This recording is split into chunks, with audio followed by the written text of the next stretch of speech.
नाजरीन, डीडी उर्दू के खुसूसी प्रोग्राम मुबाहिसे में आपका खैर मकदम है, आपका इस्तकबाल है।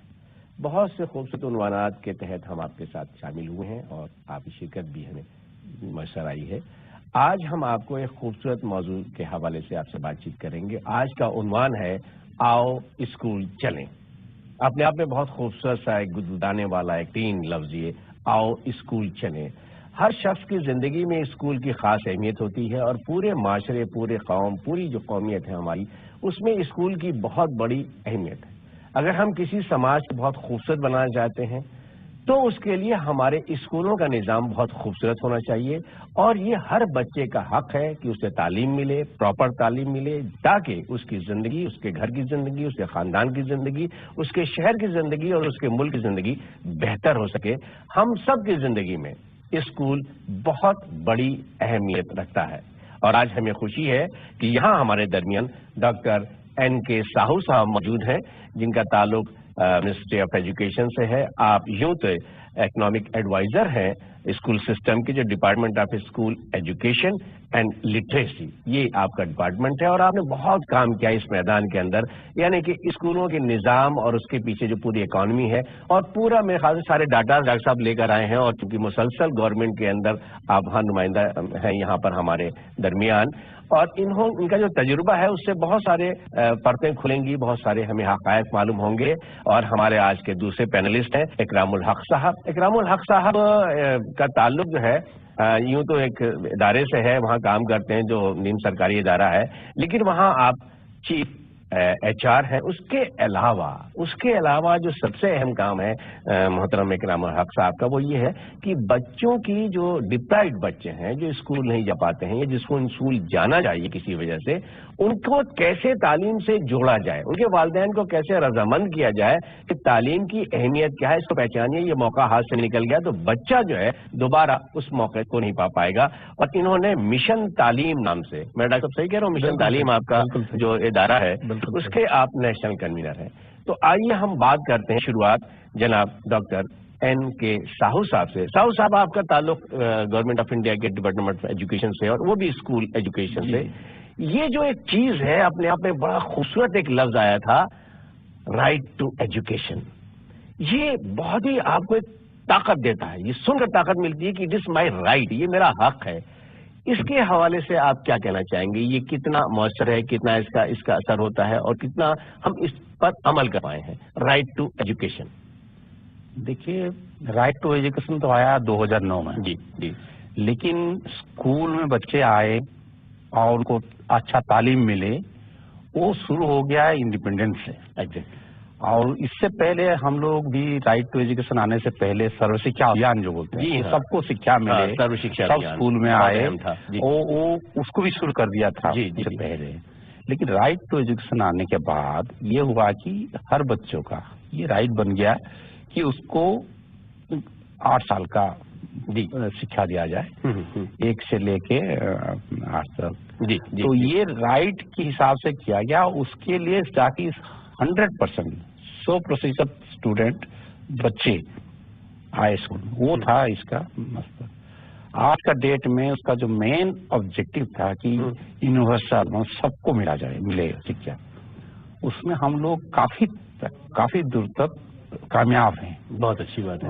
कामयाब है मतलब ऐसे कि 95-97% बच्चे अभी किसी भी इलाका में है, गांव में है, कोई भी कस्बे है, वो स्कूल आते हैं, तो वो हो गया। लेकिन दूसरे जो चरण है उसका ये है कि लेकिन स्कूल ऐसा बात है, बहुत अच्छी बात आपने बताया कि 97% बच्चे, क्या 97% बच्चों को स्कूल में किताबें मिल रही हैं, क्या टीचर मिल रहे हैं, क्या वहाँ प्रॉपर बिल्डिंग है, क्या वहाँ टॉयलेट्स हैं, क्या वहाँ लाइब्रेरी है, इस तरह की चीजें हैं उनके, तभी कि स्कूल कहलाता है।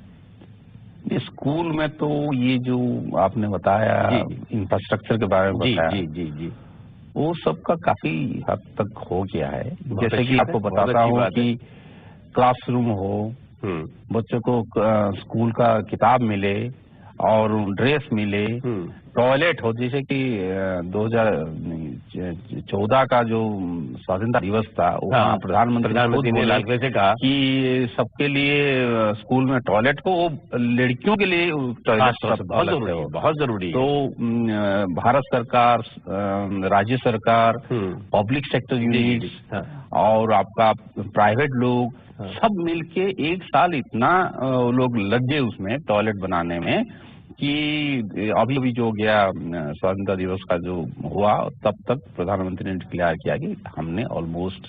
चलिए, बहुत अच्छी बात है साहब साहब। तो अब हम बात करते हैं जरा सा इकरामुल हक साहब से। इकरामुल हक साहब, देखिए ये जो मसला है, हर बच्चे को हर वालिदैन चाहता है, चाहे वो कितना ही पिछड़ा हो, चाहे वो सड़क पे रिक्शा चला रहा है या मूंगफली खोंचे में बेच रहा है, लेकिन उसका एक अरमान होता है, अगर मेरे बच्चे हैं, मैं बाप हूँ या मैं माँ हूँ, तो मेरा बच्चा भी स्कूल जाए। ये जो आपका मिशन है, ये असल में क्या है, आप किन के लिए काम करते हैं?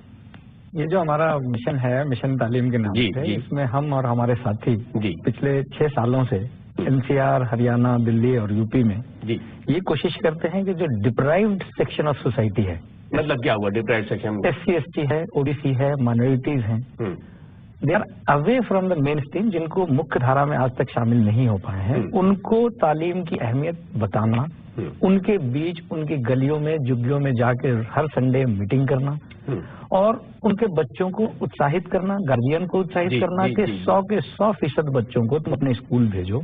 इस सफर में जो उनको दुश्वारियां होती है, कैसे एडमिशन लेना है, कैसे स्कॉलरशिप लेना है, कैसे कौन सा फॉर्म कब भरना है, इन सारी जानकारियों के साथ हमारे वॉलंटियर्स इतने सालों से इन जगहों पे काम कर रहे हैं। अच्छा इकराम साहब, मैं बीच में इंटरप्ट करूंगा आपको। ये SC/ST है, OBC है, बैकवर्ड क्लास है, माइनॉरिटीज हैं, आपने बताया सरकार की तो इतनी सारी स्कीम इनके लिए है, कि क्यों पिछड़े हुए हैं, क्या वजह है? मतलब पिछले 1947 के बाद से मुसलसल सरकार की जानिब से इन लोगों के लिए बहुत सारी चीजें, बहुत सारी सहूलतें आ रही हैं, तो वजह आपको क्या लगती है? सरकार की कोई कमी नहीं है जी, सरकार की बहुत बेहतरीन स्कीमें हैं, कमियां हम में है। कैसे? सरकारों में कमियां निकालने से हमें कुछ हासिल नहीं है। अगर कोई कमी है तो हमारी कोशिशों में कमी है, हमें अपने कोशिशों में इजाफा करने की जरूरत है। ये जो मुख्तलिफ स्कीमें आती हैं, जो समाज के जिम्मेदार लोग हैं, मैं बहुत ही बेबाक तरीके से कहना चाहूंगा, जो शायद किसी को अच्छा ना लगे, ये जो समाज में सफेद कुर्ते वाले हैं, हमारे जैसे सफेद कुर्ते वाले हैं, वो अपनी दुनिया में मस्त हैं। वो अपना खाना, मैं हमेशा बल्कि अपने प्रोग्रामों में ये कहता हूँ कि एक मजदूर 300 रुपए मजदूरी करके आता है और शाम को थक के सो जाता है। और एक बंदा जिसको ऊपर वाले ने गाड़ी, घोड़ा, बंगला सब कुछ दिया है, वो भी शाम को अपना कोरमा खा के सो जाता है। तो उसमें और मजदूर में क्या फर्क है?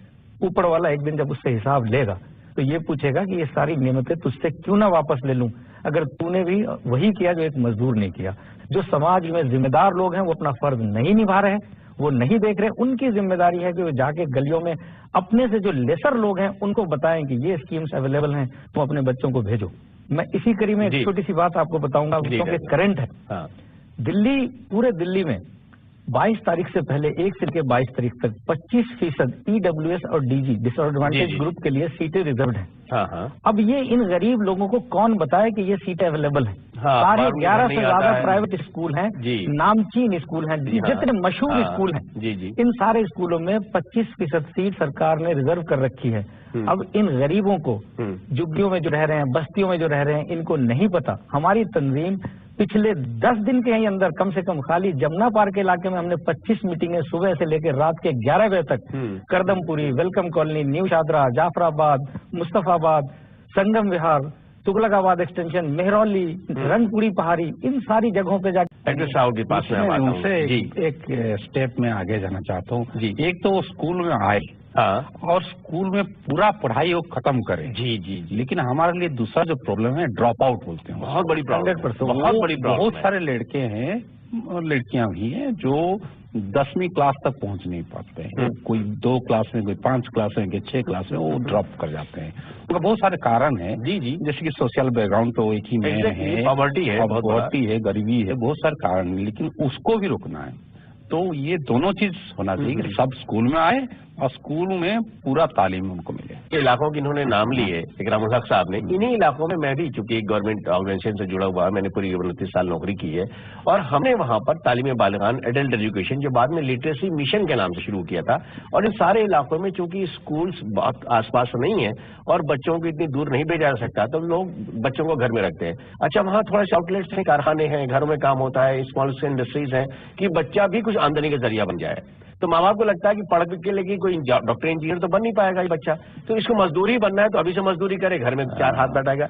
ये जो एक चीज है, क्योंकि सरकार, डॉक्टर साहब आप सरकार से ताल्लुक आपका है, अब वो भी स्कूल एजुकेशन में, गवर्नमेंट ऑफ इंडिया में बहुत सारी फैसिलिटीज बच्चों को मिल रही है कि इस तरह की लालचों से बच्चे स्कूल न छोड़ें। ड्रॉप आउट्स की आपने अभी बात की है, उनको स्कूल में यूनिफॉर्म का पैसा भी मिलता है, टेक्स्ट बुक भी, सिलेबस भी फ्री में मिलता है। अगर वो बैकवर्ड क्लास के हैं, अगर वो माइनॉरिटी के, उनको अलग से कुछ पैसे दिए जाते हैं कि स्कूल मत छोड़ो। फिर क्या वजूहत है, फिर क्या वजह है कि बच्चे जो है ड्रॉप आउट्स होते हैं? इससे भी होता है कि वो बच्चों को मजा नहीं आता है स्कूल में, उनका लैंग्वेज जो है अलग होता है, जो जिस भाषा में बातें करते हैं, और जो क्लास 1 और 2 में जो शुरू होता है तालीम, उस टाइम उनका भाषा, जब उनकी भाषा में नहीं बात करेंगे तो ठीक नहीं होता है। आप ये कह रहे हैं कि दिल्ली शहर जो है उसमें जो माइग्रेंट लेबर्स आते हैं, कोई उड़ीसा से है, कोई बंगाल से है, कोई पूर्वी यूपी से है, कोई बिहार से, वो वजह है। तो इसीलिए सरकार का तो प्रोग्राम है कि उनको मदर टंग में बात पढ़ाया जाए, शिक्षा दिया जाए, लेकिन ऐसे भी कुछ इलाका है जिसमें और ही डायलेक्ट चलता है। जी हाँ, तो वहाँ तो जैसे कि ट्राइबल आदिवासी लड़का है, लड़की है, वो लोग जो आते हैं वहाँ अलग अलग भाषा का उनका मदर टंग होते हैं, लेकिन उनका स्टेट का भाषा अलग होता है, उनका रीजन का अलग होता है। तो सरकार ये भी बोला कि आप पहले कुछ साल के लिए 2-3 साल तक आप मदर टंग, जो प्योर मदर टंग होता है उनका, उसी में बात करके उनसे पढ़ाइए, ताकि उनको डर ना लगे कि ये क्या करें क्या नहीं। वो जो है वो मेन है वही कि उनको डर लगता है पढ़ाई में, वो इंटरेस्ट नहीं रहता, इंटरेस्टिंग नहीं होता है। टीचर लोग को यहाँ हम लोग सिखा रहे हैं, उनको तालीम दे रहे हैं कि ये इंटरेस्टिंग करके अच्छा मुझे पढ़ाए। तो ये दोनों हो जाए और लोगों का जो परिवार जो है उनका इनकम, उनका जो है वो इस तरह थोड़ा उठ जाए, जो उठ रहा है ऑलरेडी भारत में हो गया है, काफी लोग इनकम आ रहा है।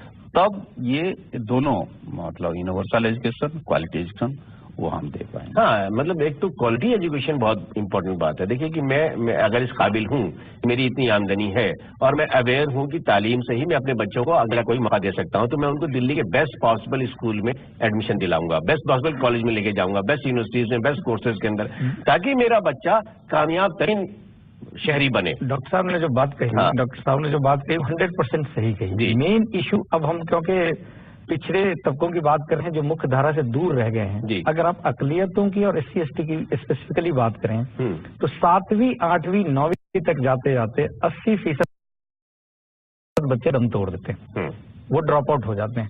और ये बात तो किससे छुपी है कि सिर्फ 3% माइनॉरिटीज के बच्चे ग्रेजुएशन तक पहुंच पाते हैं। जी है। तो हम इन 3% से एक्सपेक्ट करते हैं कि वो दुनिया फतह कर लेंगे। जब तक 100 के 100% बच्चे नहीं जाएंगे तब तक कामयाबी नहीं मिलेगी, तब तक वो मुख्य धारा में नहीं आएंगे। एक पेरेंटल काउंसलिंग बहुत ही इंपॉर्टेंट फोकस एरिया है।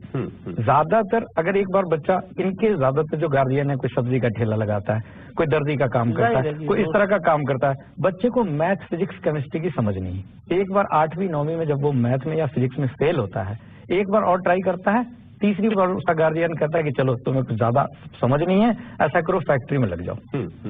गार्जियन भी खुश, पहले 15-20 हजार रुपए वो कमा रहा होता है, 8-9 हजार रुपए बच्चे कमा के लाना शुरू कर देता है, घर में बड़ी फरावानी आ जाती है।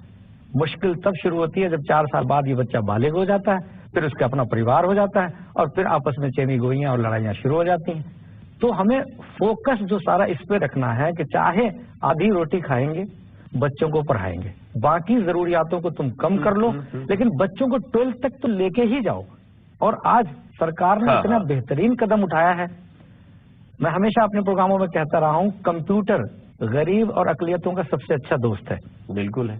AIEEE का एग्जाम किसी सुरेश, महेश और जावेद में फर्क नहीं करता, AIPMT किसी में फर्क नहीं करता, क्लैट का कोई टेस्ट किसी में फर्क नहीं करता।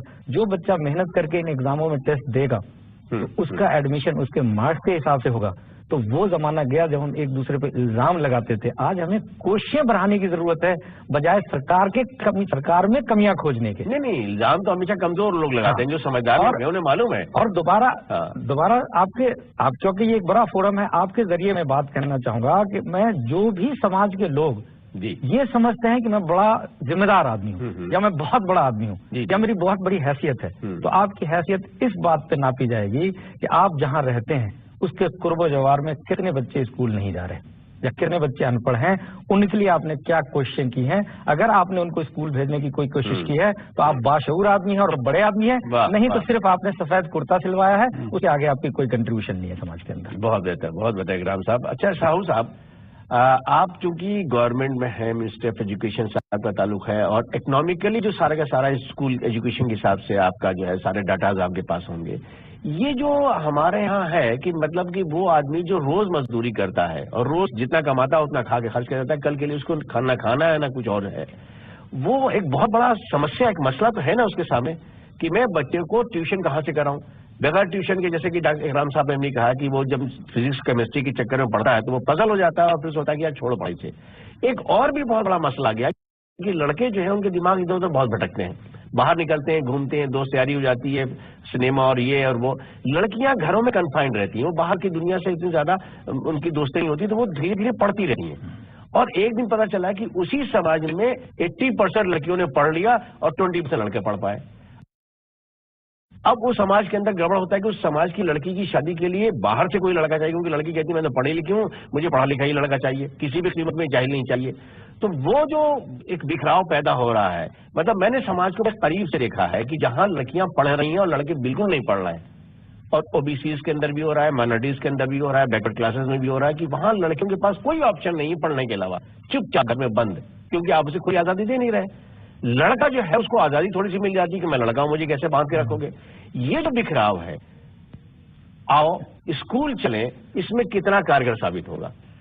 नहीं, लड़का लड़की दोनों पढ़ते हैं। आपका कहीं पे लोकल लेवल में अपनी कोई कम्युनिटी में वो देखे होंगे, जितनी कॉलोनी के नाम इन्होंने लिए, मैं हर कॉलोनी की बात कर रहा हूँ। बिल्कुल वजह फरमाया आपने, लेकिन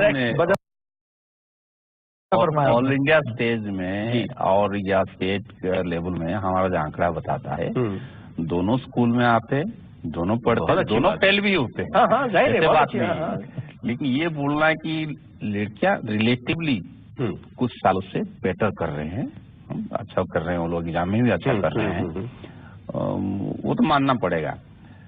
लेकिन इसका मतलब नहीं कि लड़के जो है बॉयज वो पीछे रह जाते हैं, वो बात नहीं है। और ये कोई विषमता आएगा नहीं इसमें, और ना आएगा नहीं वो वैसे।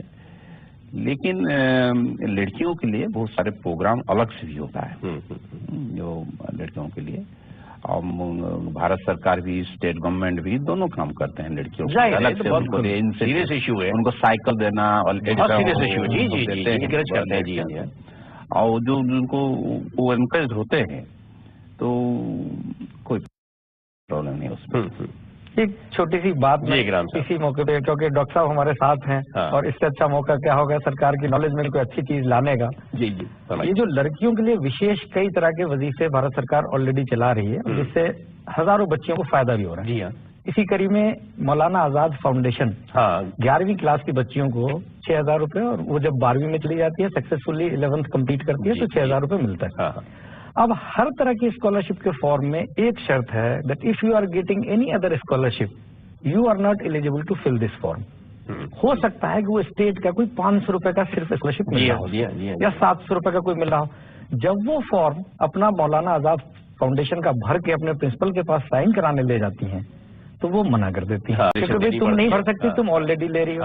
तो मेरी सिर्फ सजेशन है, सबमिशन है कि कुछ ऐसा इसका सरलीकरण कर दिया जाए कि कंप्यूटराइज तो अब धीरे धीरे डेटा सरकार कर ही रही है सब कुछ, कि अगर बच्चे को ये वाला वजीफा सैंक्शन हो जाता है तो वो 700 रुपए वाला ना दिया जाए, बड़ा वजीफा जो है वो उस बच्चे को दे दिया जाए, लेकिन उस बच्चे की एप्लीकेशन जरूर फॉरवर्ड कर दी जाए, उसको ना रोका। मुझे भी लगता है एप्लीकेशन स्टेज में ये नहीं हो ना हो जाए। और एक और पे हो रहा है तो ठीक नहीं हो रहा है। इनफैक्ट जब अल्टीमेटली जिसको मिलेगा स्कॉलरशिप जो मिलेगा उसी टाइम वो डुप्लीकेट ना हो। बस आइडिया है। नहीं वो उसको बच्चे को ये हक होना चाहिए कि वो जो वाली उसको सरेंडर कर दे, क्योंकि देखिए जब भी आप हम लोग भी स्टेट गवर्नमेंट हमने काम किया है तो उसमें ये होता है कि एक आदमी को कोई स्कॉलरशिप मिल रही है, दूसरी स्कॉलरशिप नहीं मिलेगी, ठीक है। तो जाहिर है कि अगर आपको कहीं 5,000 की मिल रही है और दूसरी 15,000 की मिलने वाली है, तो आपको अगर लगता है कि नहीं वो ज्यादा बेनिफिशियल है, ज्यादा मुझे है, तो एक तो ले सकता है, दो बेनिफिट, चार बेनिफिट नहीं लेने चाहिए। एक और छोटी सी सबमिशन है कि जो हमारे बजट होते हैं किसी भी विभाग के, एक एग्जाम्पल के लिए मैनेजमेंट मिनिस्ट्री ही ले लीजिए, तो मैं मिसाल दूंगा जैसे 2014-15 में पूरे इंडिया से 1,35,000 बच्चों ने एप्लीकेशन किया था 11th के स्कॉलरशिप के लिए मौलाना आजाद फाउंडेशन में। जी। ये तो तब है जब उन बच्चों के एप्लीकेशन फॉरवर्ड नहीं हुए जो ऑलरेडी कोई वजीफा ले रही थी, जिनके प्रिंसिपल ने जैसे मोदी नगर, मुरादनगर, गाजियाबाद, एटा, झांसी, इन सारी जगहों पे मिशन तालीम ने फॉर्म भरवाए थे पिछली बार, तो ये दुश्वारियां सामने आई थी। जी। तो दूसरी दुश्वारी ये कि जैसे उसमें 1,35,000 बच्चों ने भरा 2014-15 में, सिर्फ 45,000 बच्चों को स्कॉलरशिप मिल पाया, 90,000 बच्चों को स्कॉलरशिप महरूम रही, नहीं मिल पाया। तो हमारी सबमिशन ये है कि अगर बजट नहीं यूटिलाइज हो पाता किसी वजह से किसी और मद में उस मिनिस्ट्री का, तो आपके पास बच्चों के फॉर्म भरे पड़े हैं, बोर्डों के बड़े आपके ऑफिस में पड़े हैं, why don't you divert this fund, इतनी गरीब बच्चियां उनको दे दीजिए। हम ही तो कहते हैं बच्चियां पढ़ेंगी, बढ़ेंगी, देश की कलियां हैं खिलेंगी। नहीं जाहिर बच्ची तो उनकी मदद हो जाए, मतलब तो हर बच्चे की तालीम की, हर बच्चे की, तो इससे अच्छा क्या काम होगा। और डायरेक्ट उनके अकाउंट में जाना है, तो ये निवेदन भी समझ लीजिए, सजेशन भी समझ लीजिए, अगर इस दिशा में कुछ काम हो जाए तो बच्चों की तालीम में बड़ा बदलाव आ सकता है पूरे इंडिया के अंदर। अच्छा डॉक्टर साहब, मैं एक चीज और आपसे, यहाँ है तो फायदा उठाया जाए आपसे, आपके पास बहुत सारे डाटा वगैरह होंगे। ये देखिए प्राइवेट एजुकेशन तो बहुत तेजी से बड़े शहरों के अंदर ग्रो कर गया है, बड़े बड़े पब्लिक स्कूल, बड़े अट्रैक्टिव स्कूल, बहुत अट्रैक्शन उनके अंदर है, और साहब एडमिशन नहीं मिल सकता और ये नहीं हो सकता, और एक ही दिन है जिस दिन फॉर्म मिलेगा और उसके बाद कोटा वो कोटा, ऐसा है वैसा। आपको बहुत गारंटेड सा लगता है कि मेरा बच्चा इस स्कूल में जाएगा, कल को वो पायलट बनेगा, नहीं तो इंजीनियर बनेगा। और एक ये भी पागलपन है कि पेरेंट्स बनने बच्चे को ये कॉम्प्लेक्स देते हैं कि तुमको डॉक्टर बनना है, तुमको इंजीनियर बनना है, तुमको मतलब इसके अलावा जो हिंदुस्तान में लोग हैं वो जानवर, इंसानी नहीं। इस तरह से एक बच्चे को दिमाग खराब करने वाली बात है। एक शरीफ हिंदुस्तानी मुझे बनाना है, एक अच्छा हिंदुस्तानी शहरी बनाना है, ये कोई वालिदैन नहीं सिखाते। ये जो हमारी जो जहनियत बन गई है, ये दो तरह के दो लेवल्स हैं। एक आम आदमी जो एक छोटी पोस्ट पर है, बहुत अच्छी हाई सैलरी रही है, सिंगल अर्निंग है उसके, वो उसके पास ऑप्शंस हैं कहाँ? मतलब अगर वो बहुत जीनियस है, बहुत अच्छा बच्चा है, उसके लिए भी क्या कोई ऐसी स्कीम नहीं हो सकती कि भाई इस बच्चे को, मतलब आप सरकारी स्कूल के अंदर चूंकि बहुत सारे मसले होते हैं, अक्सर टीचर्स नहीं होते हैं, अक्सर जो होता है कि साहब वो 3-4 साल लग जाते हैं अपॉइंटमेंट में। अभी आज के अखबार में मैं पढ़ रहा था कि 1700 टीचर जो है सिर्फ एक लैंग्वेज के शॉर्ट है, जिनके लिए अभी सरकार ने कहा कि हाँ रियली देयर इज शॉर्टेज। तो इस बात को 16 साल लग गए ये जानने के लिए कि भाई कहाँ शॉर्टेज है। दिल्ली के अंदर 3400 टीचर्स की भर्ती होने जा रही है, यानी 3400 टीचर 15 साल से शॉर्ट थे। इस सिलसिले में अगर हम, जैसे कि पब्लिक स्कूल में होता है कि एक क्लास में अगर टीचर नहीं है तो हंगामा मच जाता है, सरकारी स्कूल में ये हंगामा अगर मचने लगे कि भाई इतने बच्चे हैं, इतनी स्ट्रेंथ है, 45 पर एक टीचर चाहिए, वो अभी भी पूरा तरह से फुलफिल नहीं हो पा रहा है। तो क्या कोई ऐसी स्कीम है कि बहुत जल्द हम इस पर काबू पा सकें और एक खूबसूरत सा सिस्टम हमारे इस सरकारी स्कूल में भी हो सके? नहीं, सरकारी स्कूल तो काफी, जैसे कि 15 लाख स्कूल है जी देश में, उसमें से 11-12 लाख तो सरकारी स्कूल है और बाकी प्राइवेट स्कूल्स हैं। जी। तो हमारा एम्फेसिस है कि बच्चे हिसाब से भी बहुत बच्चे सरकारी स्कूल में पढ़ते हैं, ज्यादा पढ़ते हैं कितने, तो इसलिए वहाँ टीचर देने का जो है हमारा है कि इतने बच्चे में इतने टीचर होना चाहिए। वो आज का डेट में उतने वो तो हो गया है। जी 28 स्टूडेंट्स में एक टीचर है, सरकारी स्कूल में। लेकिन जो प्राइवेट स्कूल में 42 बच्चे में एक टीचर है, तो उस हिसाब से तो और कोई भी शॉर्टेज नहीं रहे, इसके लिए स्टेट गवर्नमेंट, भारत सरकार सब स्कीम चला रहे हैं और टीचर्स को अपॉइंट कर रहे हैं। बहुत अच्छी बात है। तालीम भी उनको दिया जाता है, टीचर्स को, मतलब वर्कशॉप वगैरह होती है। जी जी जी जी, बहुत अच्छा है। जो डॉक्टर साहब ने कहा बहुत अहम बात है। जो गार्जियन ये इल्जाम लगाते हैं कि सरकारी स्कूलों में पढ़ाई अच्छी नहीं हो रही, जी हाँ, उस गार्जियन से आप ये पूछिए कि कभी तुम 10 गार्जियन एक बार इकट्ठा होकर प्रिंसिपल के पास गए, कभी नहीं जाते पूछने के कौन सा टीचर तुम्हारा किस टाइम पे आता है? असल में इल्जाम लगाना बहुत आसान है, इल्जाम लगाना बहुत आसान है। गार्जियन इंटरेस्ट नहीं लेता। जी जी जी जी, गार्जियन खुद 10 के ग्रुप में जाके एक बार प्रिंसिपल से मिले, मैं श्योर हूँ कि प्रिंसिपल साहब भी सीरियस हो जाएंगे, जो उनका टीचर है वो भी अगले दिन से टाइम पे आने लगेगा और क्लास भी टाइम से होने लगेगी। यकीनन बहुत अच्छा डिस्कशन हुआ। इकराम साहब और साहू साहब, आप दोनों हजरात की वजह से बहुत सारी इंफॉर्मेशन हमारे नाज़रीन तक पहुंची है। और ये जो अपने आप में खूबसूरत सा ख्वाब है, देखिए हिंदुस्तान की रेलवे दुनिया की सबसे बड़ी रेलवेज में से एक है। हिंदुस्तान का एजुकेशन सिस्टम जो है, स्कूल्स का एजुकेशन जो हमारा है, दुनिया के सबसे बड़े नेटवर्क में से एक है। और इतनी बड़ी तादाद में गवर्नमेंट ऑफ इंडिया तमाम हिंदुस्तान के कैसे पहाड़ और कैसे जंगल और कैसे बेबानों में स्कूल कायम करके जो कर रही है, ये कोई छोटी बड़ी बात नहीं है, बहुत बड़ा ऑर्गेनाइजेशन है और पूरा एक नेटवर्क है हमारा। रेलवे से जितना बड़ा नेटवर्क है उतना ही बड़ा हमारा स्कूल का है। लेकिन अवाम में बेदारी आनी बहुत जरूरी है। और एक बहुत खूबसूरत सा, जो एक बहुत भोला सा एक सपना होता है, आओ स्कूल चलें, ये अगर सारे वालिदैन अपने बच्चों पर लाजिम कर दें कि नहीं, स्कूल से ड्रॉप आउट नहीं होना है, स्कूल के बारे में कोई भी कंप्रोमाइज नहीं होगा, स्कूल तो जाना ही होगा, तो हमारा जो मुल्क है, आज जितनी तरक्की हम कर रहे हैं, कल हमारी तरक्की में, क्योंकि ये मुल्क इस वक्त दुनिया की सबसे बड़ी यूथ पॉपुलेशन का मुल्क है, पूरी दुनिया का। बिल्कुल। तो हमको इस दुनिया को बदलने के लिए अपने बच्चों के लिए और ज्यादा कोशिश करनी पड़ेगी कि वो आओ स्कूल चलें पर कायम रहे और हम और आप एक और खूबसूरत और ताकतवर हिंदुस्तान को कल देंगे। आपकी इजाजत हो तो मैं चलते चलते लास्ट वर्ड कहना चाहूंगा कि दोबारा समाज के वो लोग जो इस प्रोग्राम को देख रहे हैं, जी जी, और जो ये समझते हैं कि वो कुछ करना चाहते हैं, उन्हें करना चाहिए, बिल्कुल, तो कल का इंतजार ना करें, आज अपने घरों से निकलें और आओ चलो स्कूल चले की तहरीक से जुड़े। बहुत शुक्रिया डॉक्टर, बहुत शुक्रिया। तो नाजरीन, आज का ये प्रोग्राम हमारा आओ स्कूल चलें यकीनन आपके लिए मुफीद होगा, आपको बहुत सारी मालूमात भी हासिल हुई होंगी। और मैं अपने दोनों मेहमानों का, डॉक्टर एन के साहू साहब का और जनाब इकरामुल हक साहब का शुक्रिया अदा करता हूं कि उनके हवाले से हमारी मालूमात में काफी इजाफा हुआ।